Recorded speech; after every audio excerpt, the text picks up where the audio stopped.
So today we're going to be reviewing the Pat McGrath Labs foundation, which is called Skin Fetish Sublime Perfection Foundation, and it looks like this.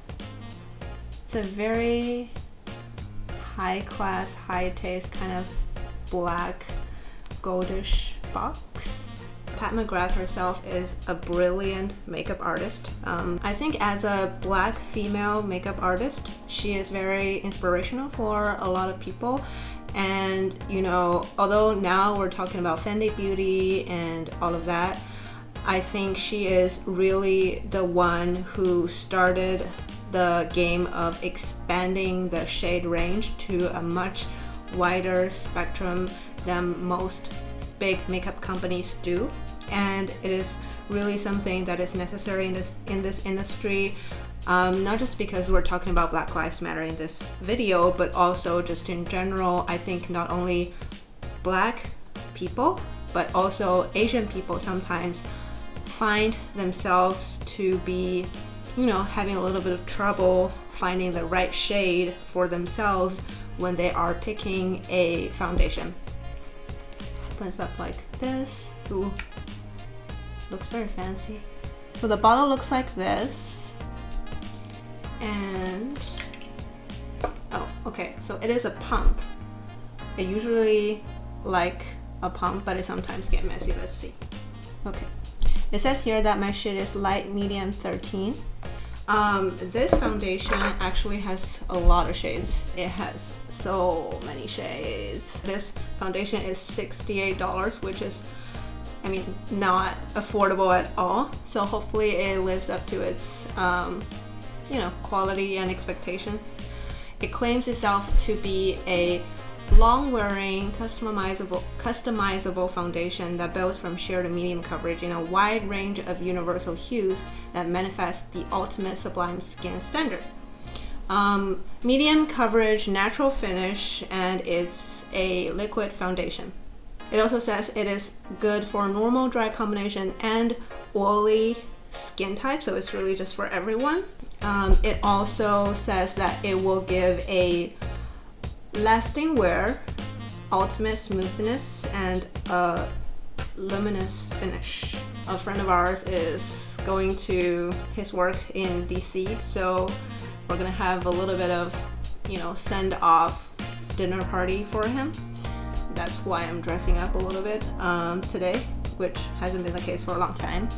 So hopefully it will last at least all night for, I don't know, about 5 to 6 hours. So the way we're gonna do this is that we're gonna do half of the face with a brush and half of it with a dampened beauty sponge. So this is how this shade looks like. It is, I think, going to be a little bit too yellow for me because I haven't been out in the sun a lot lately, so I don't know. We'll see. We'll do the, let's see, right side with the beauty sponge.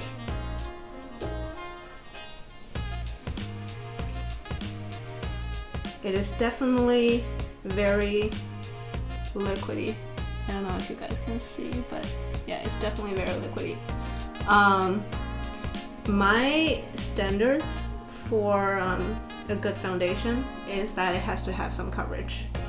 I definitely do not and have not had the perfect skin that, I don't know, Brooklyn models have.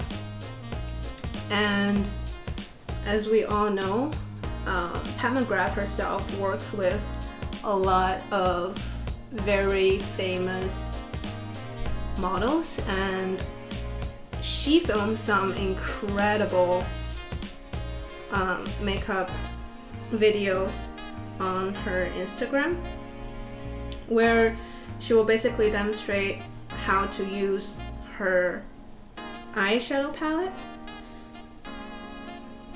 And you know, a lot of times the model she works with might have, you know, the perfect skin, the perfect eye shape, which is honestly not the case for most girls and guys.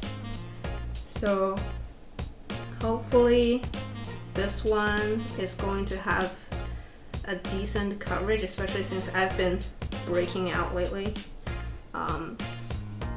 because we're going to have a big launch in our work regarding Black Lives Matter, and we've been working a lot, and sometimes it's a little bit stressful, and I've been having like pimples on my forehead a lot. This is the first layer on the right side with a beauty sponge. It is very luminous, definitely very luminous, and it has actually pretty decent coverage if you compare it to this side. But I think I might need a second layer. I think if you're using this foundation with a beauty sponge, you might be going through it quite quickly, especially if you don't have, you know, perfect skin, like me. If you're trying to build it up to the kind of coverage you want. But this shade so far is working perfectly well for me. Like, it is my skin. It is definitely the right tone for me, which is, I have to be honest, very, very rare.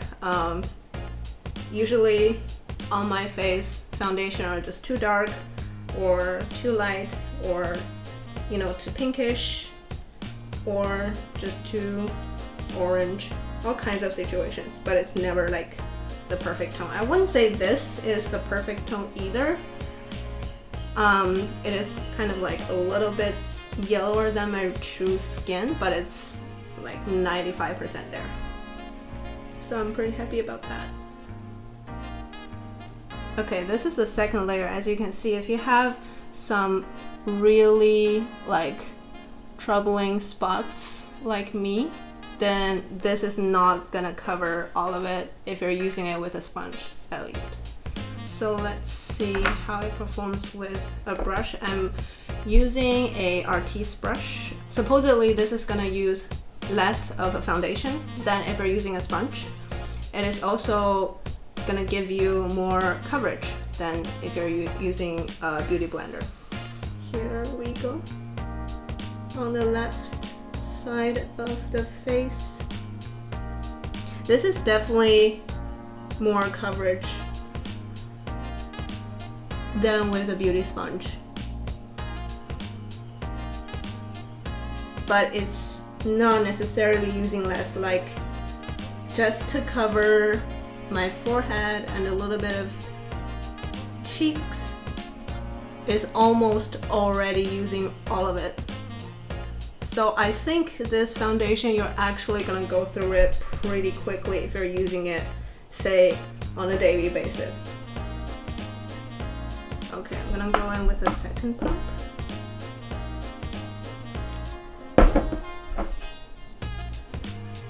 Put it on my brush.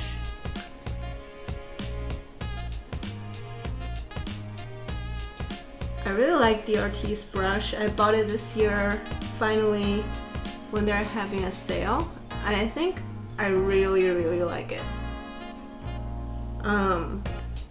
It's really soft, which is not very often on my skin. I tend to think that all brushes are a little bit of, you know, harsh on the skin.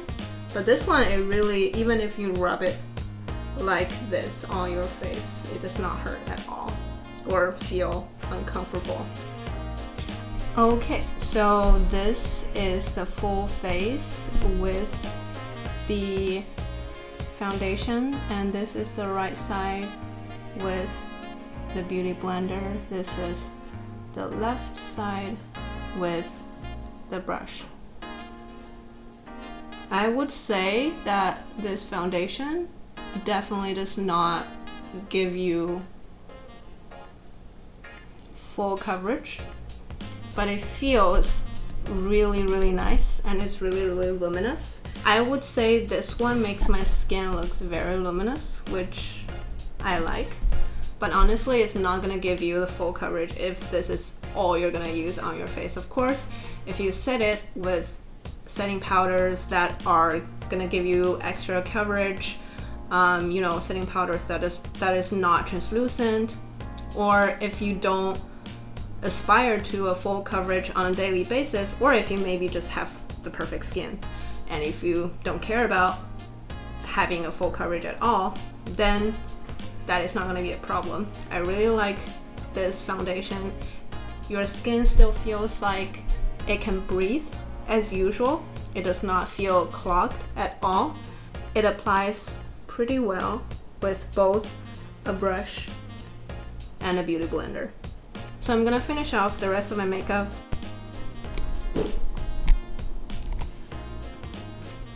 Okay guys, so I have finished the rest of my makeup. As you can see here, the foundation works really well with the brush and the bronzer and the highlight, and it really brings out the highlight, and it's looking still, after all the powders that we have put on, very luminous. So I want to do this final step of putting on setting spray, and this one is the new one that I got from Fenty Beauty. As you all know, it is also a black owned brand. This is actually a travel size of their Dewy Finish new setting spray, and I get a travel size because, well, first of all, they're having a free shipping, free return event lately, but also I don't know if I'm a fit for dewy setting spray, so I guess I'll test that out and see if I like it. The mist is really nice. Smells kind of like, I don't know, random perfume. I don't know if I have applied too much about that. Okay, this is definitely very different from the setting spray I'm used to, which is the Morphe one. This mist is very short range as opposed to like this long of a range of Morphe's setting spray, and you really need to get close to your face to apply this one.